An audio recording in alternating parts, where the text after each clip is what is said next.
Hi students. So today I will discuss Middle English period in history of English literature. As you know, Middle English period starts from the time of invasion of Norman. Actually, the Norman race invaded Britain in 1066.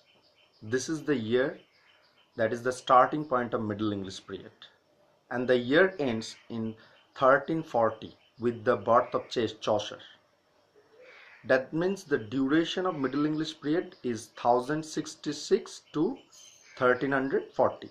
In 1066, Norman invaded England, and in 1340, Chaucer was born.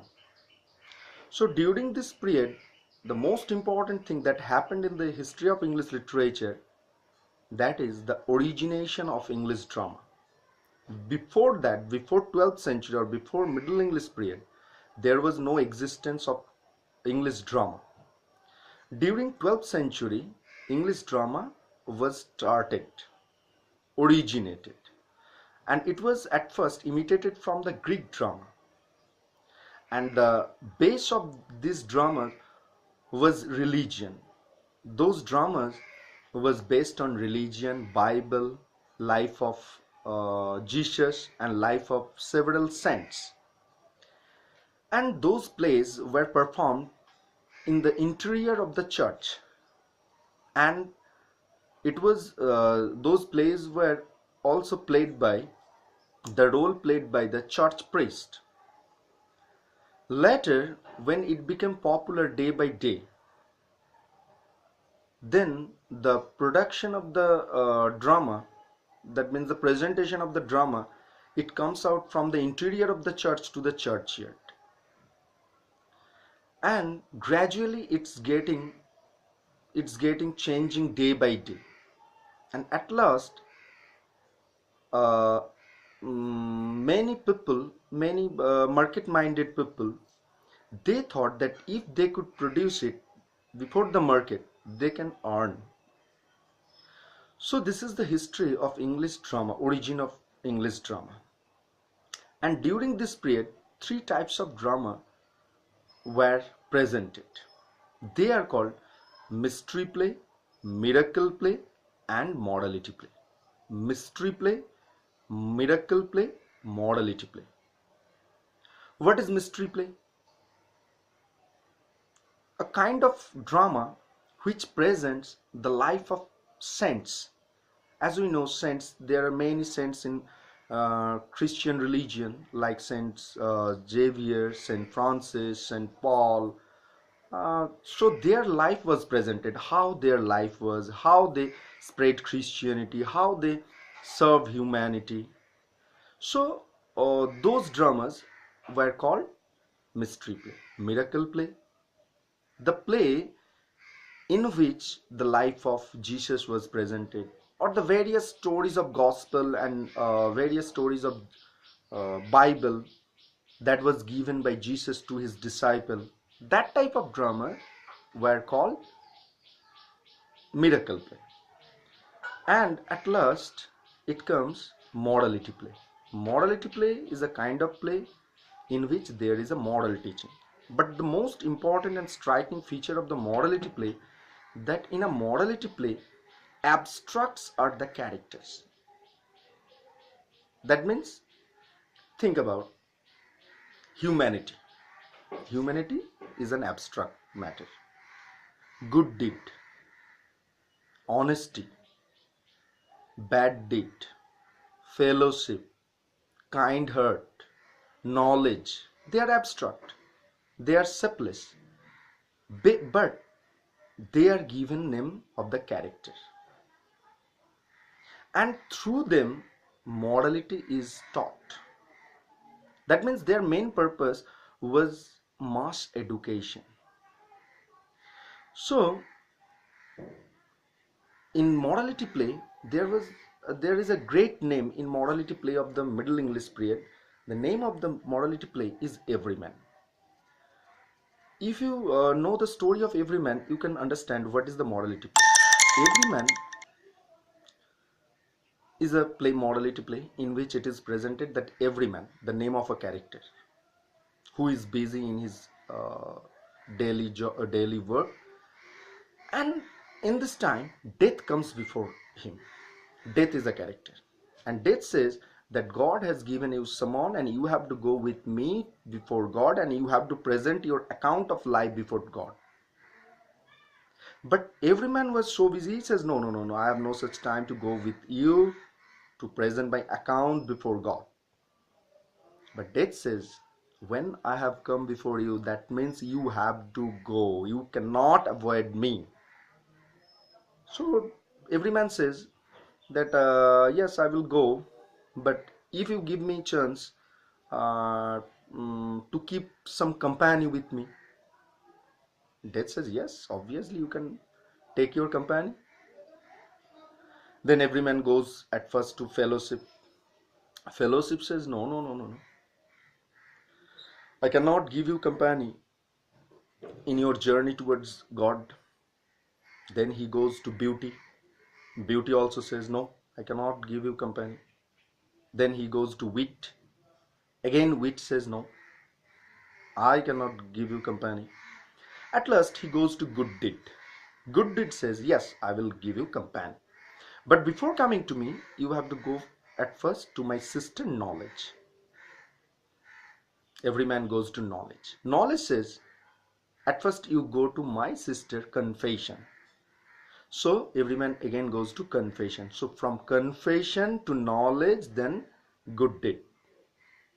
At last, good deed gives him company in his journey towards God to present his account of life before God. This is the story of every man. So what type of moral teaching we have got from this play? That in our life, everything is insignificant. Only good deed is significant, and good deed can accompany you after your death. And the most vital thing of our life, that good deed. If you have done good deed, you are a good person. You will have a place in heaven. Otherwise, beauty, fellowship, knowledge, wit, they are not so important in your life. What is most important is good deed. So this is all about drama of Middle English period. So drama was first started during the Middle English period, and it was first imitated from the Greek drama. Their main purpose was to educate the common masses. It was based on and imitated from the religion Bible. Next thing is Middle English prose. Middle English prose are called metrical romances. There were many prose, they are called romances. More than thousands of romances of Middle English period. And Jean Bodel, a historian whose name was Jean Bodel, he divided those metrical romances into 4 categories: matter of Rome, matter of France, matter of Britain, matter of England. Now the question is, why this division? Actually, there were some romances whose stories were taken from Rome. They were given the category of matter of Rome. There are some stories which were taken from the stories or the history of France. They were given the category of matter of France. Now Britain and England, the same thing. Actually, the stories which are of mixture kind, such as the background of the story is England and the characters are from the foreign. Sometimes the background is foreign, characters are of England. They are given the category of matter of Britain. The last category, that is matter of England, it is the story that is wholly originated in England. It is based from English history and characters are from England. They are given the category of matter of England.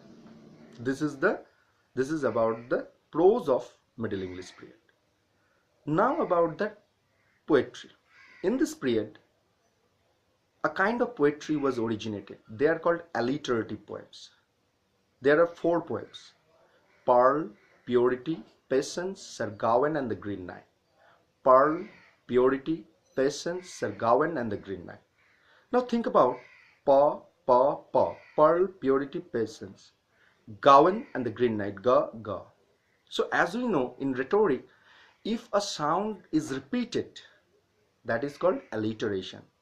So in these four poems, you can find a repetition of sounds such as P, Pearl, Purity, Patience, Sir Gawain, and the Green Knight, pa, ga.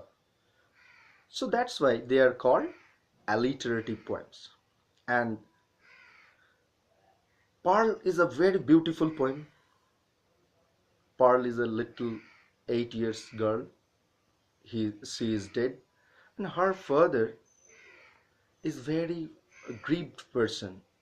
He always go to the grave and lament for Pearl. But one day, when he was lamenting on the grave, he sleeps there and he dreams a dream. And in the dream, he says that his daughter is playing in a beautiful place and she is dressed in pearl white. And there is a river. There is a river, and on the other side of the river, the pearl is playing. That means that girl, little daughter of the poet, is playing, and the poet or the father is on the this side of the river. Now the father wants to cross the river to catch hold of his daughter. But Earl on the other side, daughter says, no, father, you cannot cross that river. I'm here, I'm happy here. You just, you cannot cross that river. It is not possible for you because you are a living being. Then the father wakes up from his dream. Now he finds himself that he is in the grave. But at last his heart is consoled that at last his daughter is very happy. Wherever she is very happy. So this is the story of Pearl. Purity and Patience, their stories are not found total completely. They are in fragment. Sir Gawain and the Green Knight, it is quite like fairy tale. One day a green knight, that means a knight who is dressed in green color, whose horse color is also green, he comes before King's Arthur court and says that, is there any person who can cut my head? There was Mr. Gawain. Gawain goes and picks the axe and strikes it on his shoulder, and immediately his head was fallen off on the floor. And after that, Green Knight takes the head and again placed it on his shoulder. Now after 1 hour, they again met, and on that time, Sir Green Knight again goes to strike Mr. Gawain, because it was a promise or condition that similar kind of blow you have to, that means Mr. Gawain have to receive from the Green Knight. And at last the story ends there. Actually it is not possible for me to go into detail in this video because it is almost over. So bye. You can call me. My phone number is 7602167717. My address is, I'm in Durgapur, Sepko Township. My address is 6/5 Sepko Township, Durgapur, West Bengal. Thank you.